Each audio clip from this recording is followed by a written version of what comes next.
Et du coup, c'est pour ça qu'on va passer la parole à Kim Bodin, donc qui est le coordinateur du collectif, Vietnam Dioxine et qui coordonne un petit peu toutes ces actions de soutien, aux victimes de l'agent orange et surtout à leur reconnaissance, dans le débat public, et dans l'opinion publique. Kim, est-ce que tu m'entends?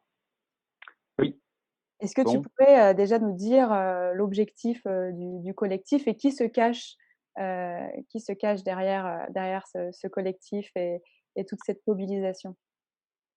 en fait, la campagne pour soutenir Trentenia, elle est animée par 3 collectifs qui, en fait, regroupent des individus et des organisations. Et en fait, sur la campagne actuelle, il y a une trentaine de bénévoles qui participent, mais il y a environ un mois, on n'était que 10, hein. Mais en fait, comme c'est des bénévoles, ça dépend un peu du temps que les personnes ont pour mener la campagne. Et effectivement, c'est ça repose beaucoup sur la volonté de quelques personnes. Et d'ailleurs, on invite tous ceux qui veulent à nous rejoindre. Et le collectif Vietnam Dioxine, en fait, rassemble une quinzaine d'associations variées. Ça va de l'association franco-vietnamienne au mouvement de la paix, en passant par des associations humanitaires et puis des associations de la communauté vietnamienne comme l'UGVF et l'UEVF, c'est l'Union générale des Vietnamiens de France et l'Union des étudiants vietnamiens de France, et puis donc des associations qui sont dans le domaine de l'environnement. Il y a eu le comité de soutien de Trentenia qui s'est constitué, qui aussi regroupe des individus et des associations qui sont aussi un peu, enfin, qui étaient un peu pour la plupart dans le collectif Vietnam Dioxine. Donc c'est ces associations-là. Et puis un nouveau collectif qui est qui est aussi assez récent, c'est le collectif Stop Monsanto Bayer et l'agrochimie qui organise les marches contre Monsanto depuis l'année dernière et qui donc c'est associé au collectif Vietnam Dioxine, donc pour faire campagne à la fois contre Monsanto et pour soutenir les victimes de l'agent orange et faire connaître le problème. Et par ailleurs, on a un soutien beaucoup plus large d'organisations qui nous aident et qui relaient l'information. Et on tient vraiment à remercier Nous voulons des coquelicots, SOS Racisme, Notre Affaire à tous, Le Monde d'après, Les Amis de la Terre, un avenir climatique, Youth for Climate Paris, le Foyer Vietnam, Unis pour le climat. Enfin, c'est tout un tas d'organisations qui nous soutiennent dans le combat, qui vont signer une tribune. Et c'est grâce à elles qu'on va pouvoir à avoir une voix qui porte plus fort. Et puis on espère encore de nombreux soutiens. Et quelles ont été vos petites victoires, quelles ont été vos actions dernièrement? Alors, donc, oui, on a eu des victoires. En fait, le fait qu'il y ait beaucoup de personnes qui regardent cette conférence ce soir et puis qu'on puisse avoir des personnes aussi spécialisées comme Valérie Cabanès et puis André Bouni, enfin, et qu'on ait des avocats. Effectivement, c'est à la suite d'un long combat qui a été mené. Et puis, on a pour la conférence, enfin pour la mobilisation pour la journée contre Monsanto, on n'a pas pu faire une marche, mais donc on a fait une conférence et on a eu avec Marie-Monique Robin, Trantonia, Delphine Bateau, on a eu plus de 56 000 vues sur la conférence qu'on a projetée. Et puis même si c'est pas facile de parler de ce drame qui a eu lieu il y a plus de 40 ans, on a remarqué que suite à plusieurs opérations d'information, il y avait quand même de plus en plus de gens qui commençaient à entendre, enfin, à dire que oui, ils connaissaient l'agent orange. Parce que quand on a commencé la campagne, il y avait peut-être 1% des gens qui savaient ce que c'était. Et au fur et à mesure, on a vu qu'il y avait, qu'on était presque, enfin, voilà. Alors, la fête de l'UMA, c'est un peu particulier, mais à la fête de l'UMA, il y avait presque 60% des gens qui disaient oui, on sait ce que c'est. Et ça, c'est quand même quelque chose qui nous encourage et qui nous montre que ça a un effet. On a même vu que dans des livres d'histoire de première, il y a dans certains des livres, il y avait un petit paragraphe qui présentait l'agent orange. Et puis, il y a eu le documentaire aussi de Marie-Monique Robin qui a été très, très fort et qui a permis à beaucoup de personnes dans le domaine de l'environnement de savoir effectivement que Monsanto, c'était effectivement les OGM, c'était le Roundup, mais il y avait aussi son passé. Il y avait l'agent orange et effectivement, quand on voit l'énormité du drame, ça a vraiment mobilisé sur le sujet. Et puis, on a aussi la chance d'avoir Valérie Cabanès qui est quelqu'un qui combat pour lutter contre les écocides et qui n'hésite pas à prendre l'agent orange comme exemple. Et donc, ça, c'est aussi quelque chose qui contribue à faire connaître le sujet. Et puis, on sait aussi qu'il y a eu des projets humanitaires suite à la campagne. Il y a aussi des projets humanitaires qui se sont développés pour aider les victimes. Donc, même si elles sont petites, ça reste petit face à l'ampleur du problème, ça montre qu'il y a quand même un soutien.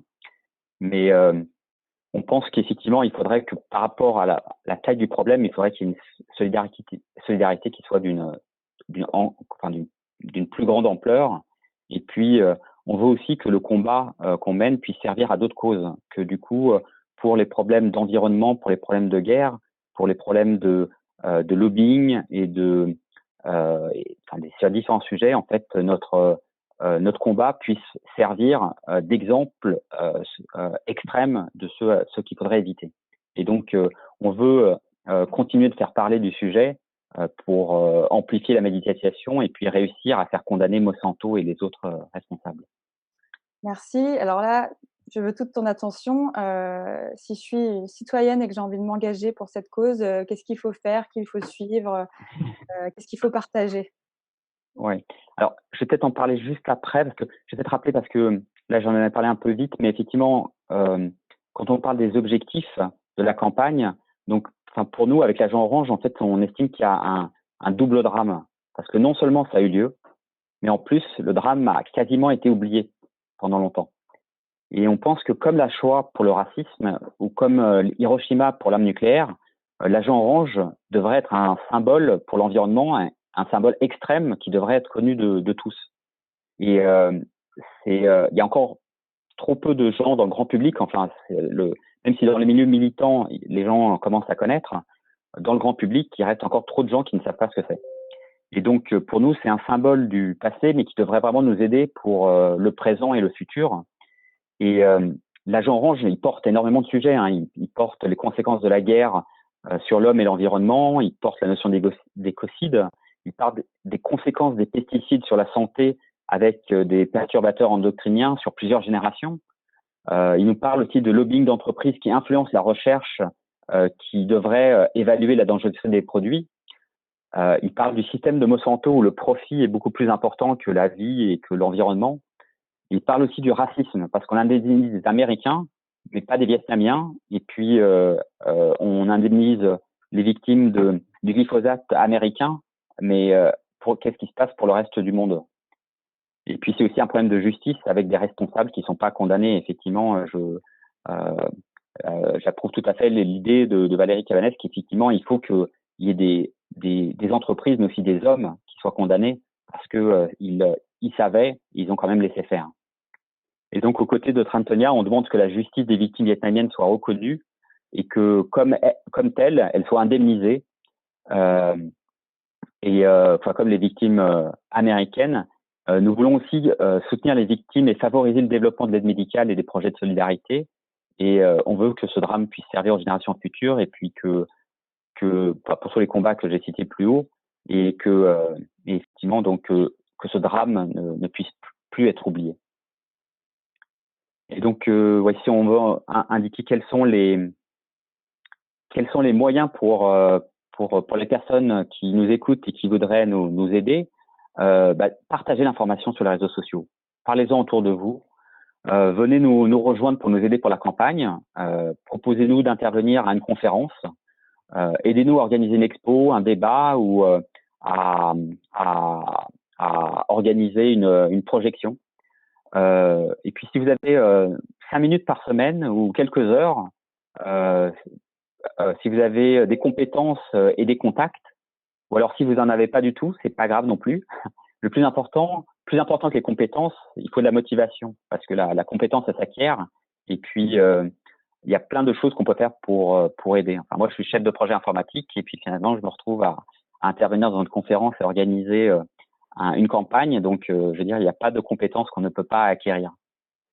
Et il y a un formulaire que pouvez remplir pour nous aider comme bénévole ou juste pour être informé de l'avancement du procès de la campagne. Donc, normalement, sur Facebook, on devrait poster un lien vers le formulaire de bénévole. Et puis, il y a une pétition à signer qu'on va faire circuler et il y a une tribune qu'on veut faire signer à des personnalités, des organisations, mais aussi des individus pour montrer que les victimes ne sont pas seules. Trump-Tonia, tu n'es pas seul. On est beaucoup à être révolté. Personne ne peut rester indifférent à ce qui s'est passé au Vietnam et à ton combat. Et donc, on est là pour te soutenir. Et puis, vous pouvez trouver toutes les informations sur la page Facebook et puis sur notre newsletter. Donc, n'hésitez pas à venir donner un coup de main. On a besoin de tous pour faire connaître ce drame. Merci beaucoup, Kim. Donc oui, toutes les informations sur la page Facebook du collectif Vietnam Dioxine.